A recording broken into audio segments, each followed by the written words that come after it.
One day, James had to wait at the station till Edward and his train came in. This made him cross. Late again? Edward laughed, and James fumed away.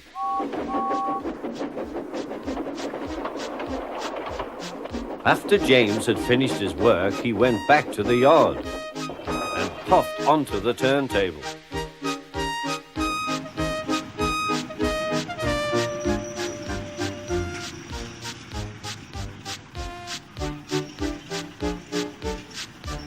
He was still feeling very bad-tempered. Edward is impossible, he grumbled to the others. He clanks about like a lot of old iron, and he is so slow he makes us wait. Thomas and Percy were indignant. Old iron? Slow? Why, Edward could beat you in a race any day. Really, said James, I should like to see him do it.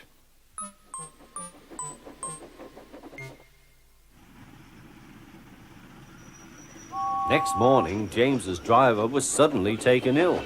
He could hardly stand, so the fireman uncoupled James ready for shunting. James was impatient. Suddenly, the signalman shouted. There was James puffing away down the line. All traffic halted, he announced at last. Then he told the fireman what had happened. 2 boys were on James's footplate fiddling with the controls. Phew! They tumbled off and ran when James started. The signalman answered the telephone. Yes, he's here. Right.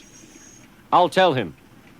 The inspector's coming at once. He wants a shunter's pole and a coil of wire rope. What for? Wondered the fireman. Search me, but you'd better get them quickly. The fireman was ready when Edward arrived.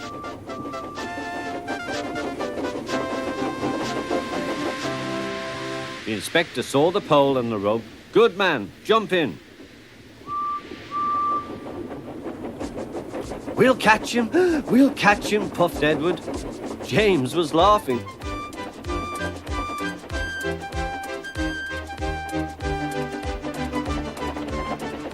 What a lark, he chuckled to himself. Suddenly he was going faster and faster. He realized that he had no driver. What shall I do? I can't stop. Help! Help! We're coming, called Edward.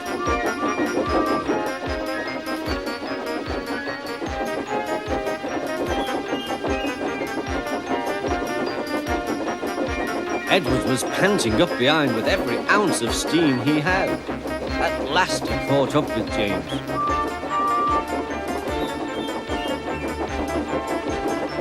Steady, Edward, called his driver. The inspector stood on Edward's front, holding a noose of rope in the crook of the shunter's pole.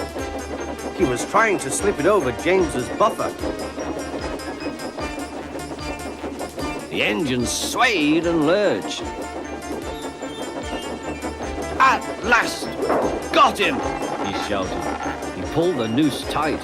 Gently braking, Edward's driver checked the engine's speed, and James's fireman scrambled across and took control. So the old iron caught you after all, chuckled Edward. I am sorry, whispered James. Thank you for saving me.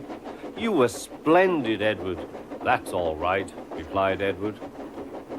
The engines arrived at the station side by side. The fat controller was waiting. A fine piece of work, he said. James, you can rest and then take your train. I'm proud of you, Edward. You shall go to the works and have your worn parts mended. Oh, thank you, sir, said Edward. It'll be lovely not to clank.